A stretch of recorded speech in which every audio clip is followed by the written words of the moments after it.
कहते हैं कि खून का असर जाता नहीं है और जिस जाति से आप होते हो, जिस खून में आपके उबाल है, वो रह रह कर सामने आता ही है। उसी का उदाहरण आज एक वीडियो में हम लेकर आए हैं, जिसमें हनुमान बेनीवाल और उम्मेदा राम बेनीवाल की राहें अलग अलग तो हो गई हैं, भले ही षड्यंत्रों की वजह से इनमें दरारें आ गई हैं, लेकिन जिस जाट कौम से ये दोनों नेता आते हैं, उसके लिए ये हमेशा एक ही जगह खड़े हुए दिखाई देंगे। क्या है पूरा मामला, आपको बताऊंगी, पूरा डिटेल में दिखाने भी वाली हूँ, वीडियोस के जरिए भी समझाने वाली हूँ, इसलिए बने रहेगा आखिर तक मेरे साथ। नमस्कार, मैं हूँ चेतना शर्मा, आप देखना शुरू कर चुके हैं संवाद भारत का भारत के लिए।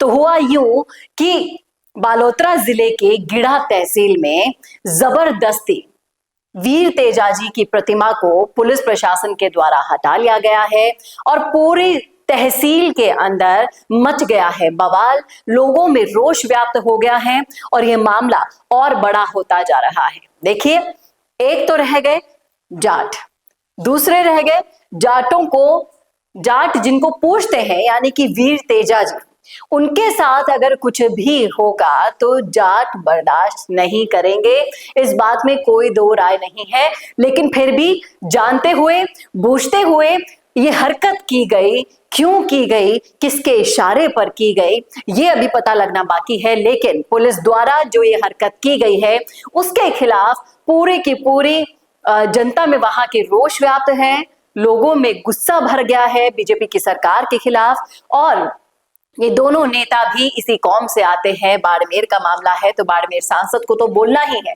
लेकिन जाट कौम से होने के नाते, जनता के प्रिय होने के नाते हनुमान बेनीवाल भी इस मामले में कूद पड़े हैं। दोनों के ट्वीट्स मैं आपको दिखाती हूं, एक तरफ आप देखिए उम्मेदा राम का ट्वीट और दूसरी तरफ देखिए बेनीवाल का ट्वीट, और दोनों ने ही सरकार पर कड़े आरोप लगा दिए हैं, मंड दिए हैं, जड़ दिए हैं आरोप कि उन्होंने इस मामले में संज्ञान लेना होगा और इस तरह का कृत्य बर्दाश्त नहीं किया जाएगा, क्योंकि ये मुद्दा आस्था से जुड़ा हुआ है, धर्म से जुड़ा हुआ है।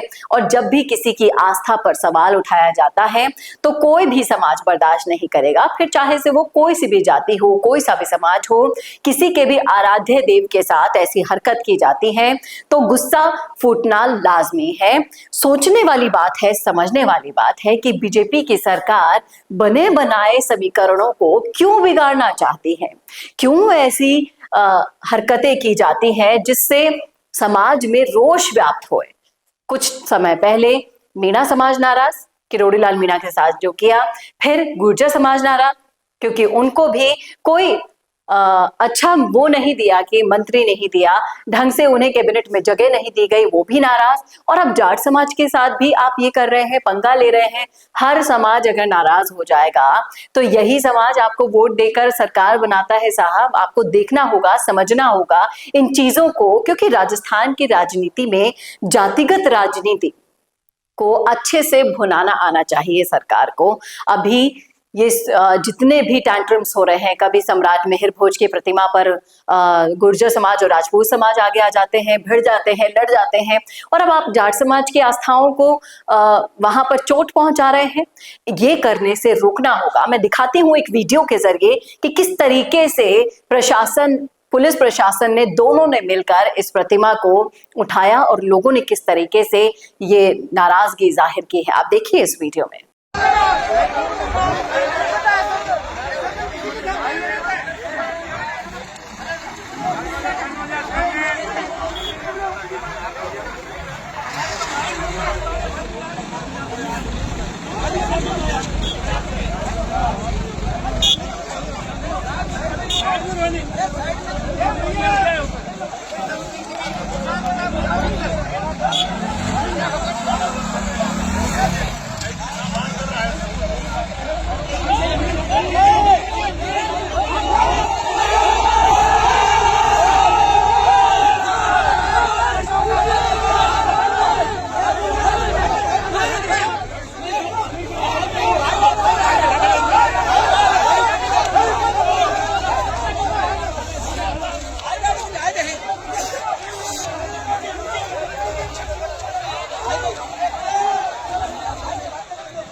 तो देखा आपने, सोचना होगा, समझना होगा सरकार के उन जिम्मेदार लोगों को कि ऐसी हरकत करने से मिलता क्या है आखिर, समाज की आस्थाओं को ठेस पहुंचाने से मिलता क्या है आखिर। क्योंकि और समझिएगा इस चीज को कि जब भी आप किसी की आस्था को ठेस पहुंचाते हैं वो भुलाए नहीं भुलाता। इस चीज को समझना होगा और इन चीजों का परिणाम आपको चुनावों के समय देखने को मिलता है। वैसे ही सरकार बंदूक की नोक पर रखी हुई है, कई तरह की सवाल इस सरकार पर उठ रहे हैं और ऊपर से ऐसी आस्थाओं का सवाल भी उठने लग गया तो फिर क्या होगा।